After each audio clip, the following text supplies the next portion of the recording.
जय श्री कृष्णा। आइए सुनते हैं ज्येष्ठ मास के बड़े बुधवार के दिन गणेश भगवान की कथा।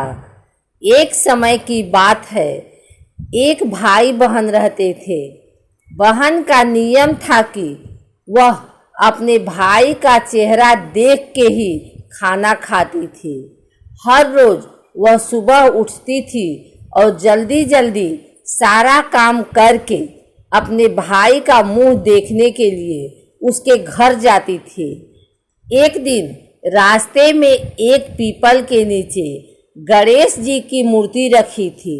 उसने भगवान के सामने हाथ जोड़कर कहा कि मेरे जैसा अमर सुहाग और मेरे जैसा अमर पीहर सबको दीजिए। यह कहकर वह आगे बढ़ जाती थी। जंगल के झाड़ियों के कांटे उसके पैरों में चुभा करते थे। एक दिन भाई के घर पहुंची और भाई का मुंह देखकर बैठ गई तो भाभी ने पूछा, पैरों में क्या हो गया है? यह सुनकर उसने भाभी को जवाब दिया कि रास्ते में जंगल के झाड़ियों के गिरे हुए कांटे पांव में चुभ गए हैं। जब वह वापस अपने घर आ जाए तब भाभी ने अपने पति से कहा कि रास्ते को साफ करवा दो, आपकी बहन के पांव में बहुत सारे कांटा चुभ गए हैं। भाई ने तब कुल्हाड़ी लेकर सारी झाड़ियों को काटकर रास्ता साफ कर दिया, जिससे गणेश जी का स्थान भी वहां से हट गया। यह देखकर भगवान गुस्सा हो गए और उसके भाई के प्राण हर लिए। लोग अंतिम संस्कार के लिए जब भाई को ले जा रहे थे तब उसकी भाभी रोते हुए लोगों से कही, थोड़ी देर रुक जाओ, उसकी बहन आने वाली है। वह अपने भाई का मुंह देखे बिना नहीं रह सकती है, उसका यह नियम है। तब लोगों ने कहा, आज तो देख लेगी पर कल कैसे देखेगी? रोज दिन की तरह बहन अपने भाई का मुंह देखने के लिए जंगल में निकली। तब जंगल में उसने देखा कि सारा रास्ता साफ किया हुआ है। जब वह आगे बढ़ी तो उसने देखा कि सिद्धि विनायक को भी वहां से हटा दिया गया है। तब उसने जाने से पहले गणेश जी को एक अच्छे स्थान पर रखकर उन्हें स्थान दिया और हाथ जोड़कर बोली, भगवान मेरे जैसा अमर सुहाग और मेरे जैसा अमर पीहर सबको देना। और फिर बोलकर आगे निकल गई। तब भगवान सोचने लगे, अगर इसकी नहीं सुनी तो हमें कौन मानेगा, हमें कौन पूजेगा? तब सिद्धि विनायक ने उसे आवाज दी, बेटी इस खेजड़ी की 7 पत्तियां लेकर जा और उसे कच्चे दूध में घोलकर भाई के ऊपर छींटा मार देना, वह उठकर बैठ जाएगा। यह सुनकर जब बहन पीछे मुड़ी तो वहां कोई नहीं था। फिर वह यह सोचने लगी कि ठीक है, जैसा सुना वैसा कर लेती हूँ। फिर वह 7 खेजड़ी की पत्तियां लेकर अपने भाई के घर पहुंची। उसने देखा वहां कई लोग बैठे हुए हैं। भाभी बैठी रो रही और भाई की लाश रखी है।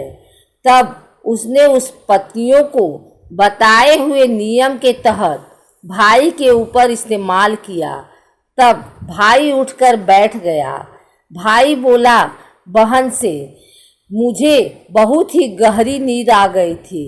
तब बहन बोली, यह नींद किसी दुश्मन को भी न आए, और उसने सारी बात अपने भाई को बता दी।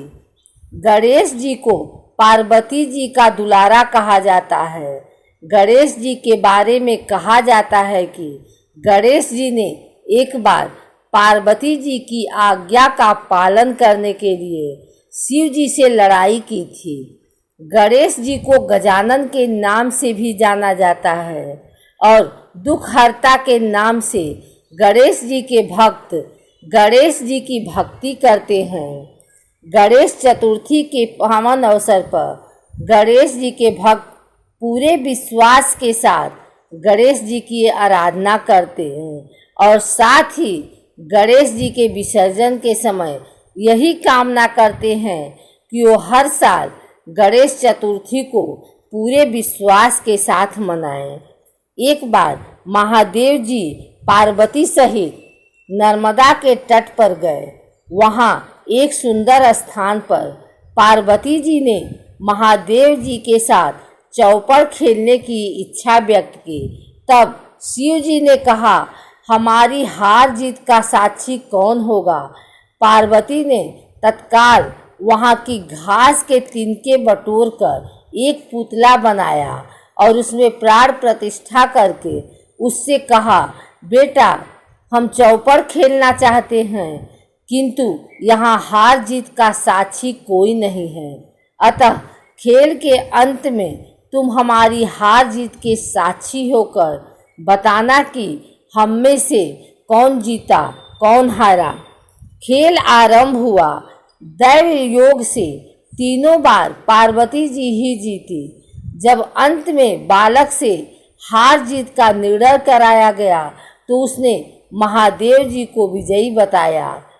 परिणामतः पार्वती जी ने क्रोध होकर उसे एक पांव से लंगड़ा होने और वहाँ के कीचड़ में पड़ा रहकर दुख भोगने का श्राप दे दिया। बालक ने विनम्रता पूर्वक कहा, माँ मुझसे अज्ञान बस ऐसा हो गया है, मैंने किसी कुटिलता या द्वेष के कारण ऐसा नहीं किया, मुझे क्षमा करें तथा श्राप से मुक्ति का उपाय बताएं। तब ममता रूपी माँ को उस पर दया आ गई और वे बोली, यहाँ नाग कन्याएं गणेश पूजन करने आएंगी, उनके उपदेश से तुम गणेश व्रत करके मुझे प्राप्त करोगे। इतना कहकर वे कैलाश पर्वत चली गई। एक वर्ष बाद वहाँ श्रावण में नाग कन्याएं गणेश पूजन के लिए आई। नाग कन्याओं ने गणेश व्रत करके उस बालक को भी व्रत की विधि बताई। तत्पश्चात बालक ने 12 दिन तक श्री गणेश जी का व्रत किया। तब गणेश जी ने उसे दर्शन देकर कहा, मैं तुम्हारे व्रत से प्रसन्न हूँ, मनोवांछित वर मांगो। बालक बोला, भगवान मेरे पाँव में इतनी शक्ति दे दो कि मैं कैलाश पर्वत पर अपने माता पिता के पास पहुँच सकूँ और वे मुझ पर प्रसन्न हो जाएं। गणेश जी तथास्तु कहकर अंतर ध्यान हो गए। बालक भगवान शिव के चरणों में पहुँच गया। शिव जी ने उससे कहा तक पहुँचने के साधन के बारे में पूछा। तब बालक ने सारी कथा शिव जी को सुना दी। उधर उसी दिन से अप्रसन्न होकर पार्वती जी शिव जी से भी विमुख हो गई थी। तदुत्तरांत भगवान शंकर ने भी बालक की तरह 21 दिन पर्यंत श्री गणेश का व्रत किया, जिसके प्रभाव से पार्वती के मन में स्वयं महादेव जी से मिलने की इच्छा जागृत हुई। वे शीघ्र ही कैलाश पर्वत पर आ पहुँची। वहाँ पहुंचकर पार्वती जी ने शिव जी से पूछा, भगवान आपने ऐसा कौन सा उपाय किया जिसके फल स्वरूप मैं आपके पास भागी भागी आ गई हूँ। शिव जी ने गणेश व्रत का एक इतिहास उनसे कह दिया। तब पार्वती जी ने अपने पुत्र कार्तिकेय से मिलने की इच्छा से 21 दिन पर्यंत 21-21 की संख्या में दुर्वा पुष्प तथा लड्डुओं से गणेश जी का पूजन किया। 21वें दिन कार्तिकेय स्वयं ही पार्वती जी से आ मिले। उन्होंने भी माँ के मुख से इस व्रत का महात्म्य सुनकर व्रत किया। कार्तिकेय ने यही व्रत विश्वामित्र जी को बताया। विश्वामित्र जी ने व्रत करके गणेश जी से जन्म से मुक्त होकर ब्रह्म ऋषि होने का वर मांगा। गणेश जी ने उनकी मनोकामना पूर्ण की। ऐसे ही श्री गणेश जी जो सबकी मनोकामनाएं पूर्ण करते हैं,